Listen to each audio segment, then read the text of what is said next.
Hey guys, Tiasa here with FreeBalanceClasses.com. Welcome to another video, and this time I'm not going to be teaching you something specific, but I want to talk about the most common mistakes that a lot of students make when they start doing sword belly dancing. I've done a whole series, by the way, of videos that I posted for you guys to teach you different things you can do in sword dancing, so make sure you check out those videos. So anyways, after I posted those videos, and a lot of people have been learning sword dancing from them, I've been getting a lot of questions, and it seems to me like these are the same kind of questions that I've been getting, you know, with my own students in my classes, workshops, etc. And they're usually the most common mistakes a lot of students make. So let's just, you know, address them all in one video here so everybody can benefit at the same time. So the first mistake, I think, first of all, I think that everybody makes is not learning sword dancing, because everybody seems to think that just because it's sword, oh my god, it's like a weapon, you know, it must be dangerous, it's too hard. It really isn't that hard. It does require a lot of balance. I won't lie there, and little tricks and tips which I shared with you in the sword video series.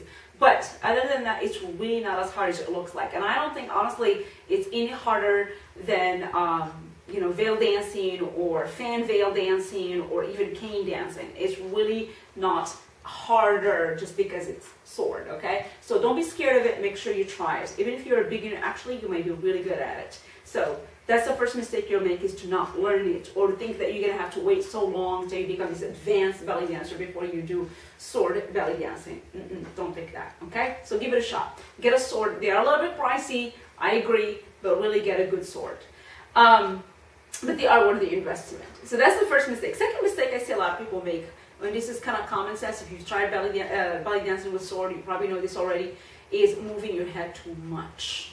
Okay, you cannot move your head. If the sword is balanced on your head, try to learn to isolate. Okay, you need to move your entire upper body as one piece, like this, you know, like a little bit of a robot. I mean, you can create a little elegance and smoothness with your arms, but you gotta keep everything together, okay? Head to hip should be together. There's very few times where you have to move the hips separate from the upper body, the rest of your upper body. But you gotta keep everything from here up really as one piece. And as I said, you create the smoothness and the elegance with hands and arms. And even when you move your arms, and this is the other mistake I see a lot of students make, is they move the shoulders too much. You can't move your shoulders too much. You know, your shoulders are attached to your neck and therefore to your head. So if you move the shoulders too much, chances are the sword is going to eventually fall. And one trick that I showed you guys before, and I'll go back to this again in this video, but I showed you this trick before in the sword series, which is use something on your head. It doesn't have to be a sword in the beginning. It's something like as simple as a book, okay? This is my Sex and the City book. Any Sex and the City fans out there? I love this series. It's one of my little guilty pleasures, all right? So this is just a book, and you just basically put it on your head and then try to walk around the house with it. Do dishes, do anything. The fact, honestly, is if you do this trick with the book, it's not just that you're going to learn sword dancing. It's obviously going to get you into the habit of not moving things separate from each other, like really moving your entire upper body as one piece. But it's really actually a very good trick to use for those of you who have postural problems.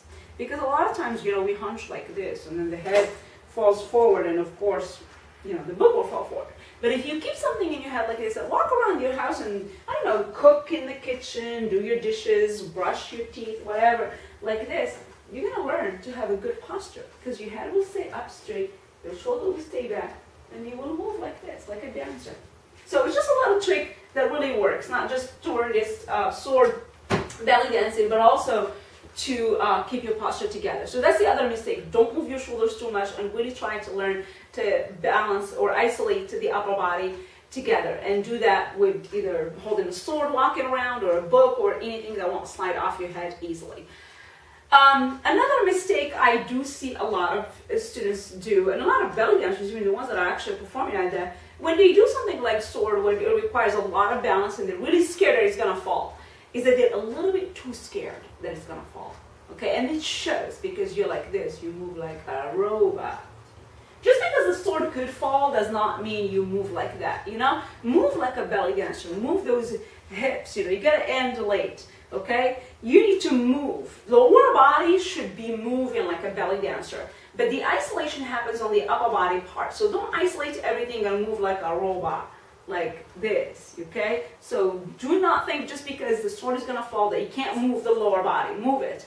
Just make sure you move it in isolation of the lower body. You really got to focus on keeping the upper body straight and steady, and the lower body can still move. You can't move in a jerky way, but you still can move, okay? So don't move, don't limit your dancing to this. Just walking around basically trying your best to balance the sword and call that a performance. No. Move, dance, do some hip drop, do some kicks, do some circles. Watch the video series that I posted for you guys. You'll see all those videos or like different things you could do with the sword, because you can do them, okay? If you're not ready to do those things with the sword on your head, you're not ready to perform. So don't show up on stage just walking basically like this. Like, I'm too scared this is gonna fall. Don't do that.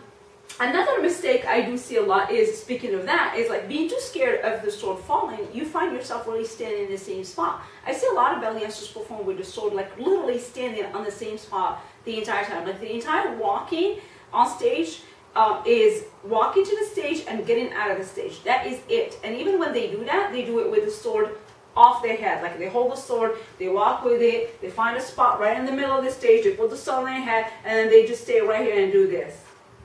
And then they take it off and then they walk out. No. You gotta move. You need to engage your entire space on stage. So definitely make sure you move. Do not make the mistake of staying in the same spot. There is smart ways to move. Watch the video series. Again, I'll say this again. That's where a lot of the different movements, I showed you how to walk on stage with different creative ways and how to walk out of stage with different creative ways.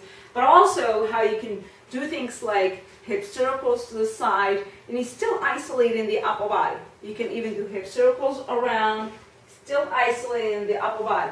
You can do side steps, just like simple side steps, big hip circles. You can do chuchuchinis around. As long as you isolate the upper body, a lot of things could be done. You can do spins, fast spins, where you're covering the stage. I showed you how to do the fast spins also in those videos. So make sure you check out those, because there's a lot of different things you can do and really move. Just because you have to be careful with the sword does not mean you can't move around and you cannot do other things, okay? You gotta isolate. I cannot repeat this enough. Isolate the upper body. And it takes practice. It takes really things like putting a book on your head and walking around your house. It becomes just a second nature for you to walk that way and to hold yourself that way. That's how you're gonna learn that isolation. As long as you get isolation down, you're good to go with the rest, seriously. So don't make these mistakes. These are the most common mistakes I get a lot of questions about.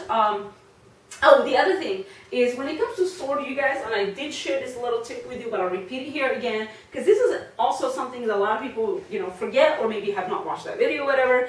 But the sword is going to slide off your head. It's just, it's too slippery.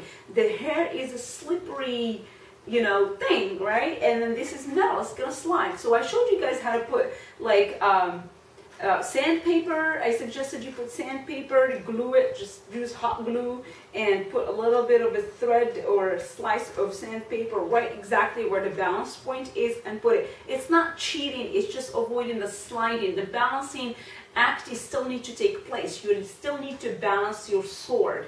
And who gives a crap if it's cheating? I'm sick and tired of hearing this in Belgian sword. But that's cheating. You're lifting your heels to move your head. That's cheating. Really? What is wrong with you? We're dancing. You do whatever works for you, whatever feels good to you. That's what dance is all about. So don't get stuck up on these little stupid things like that, okay? Use the sandpaper if the sword keeps sliding. You have it balanced, it's the right balance point, but it keeps sliding. It is metal on hair. It's gonna slide. So, use some sandpaper. Get over it. Anyways, those are the most common mistakes. Those are the most common questions I got after I posted this series of the sword videos. So hopefully one of those things is something you do, you've been wondering why, and hopefully that fixes it for you so you can move on, because it's a beautiful, beautiful, beautiful experience to dance with the sword. So hopefully you get to enjoy it pain-free. I'll see you guys next time in the next videos on freebadassclasses.com. Subscribe. Bye!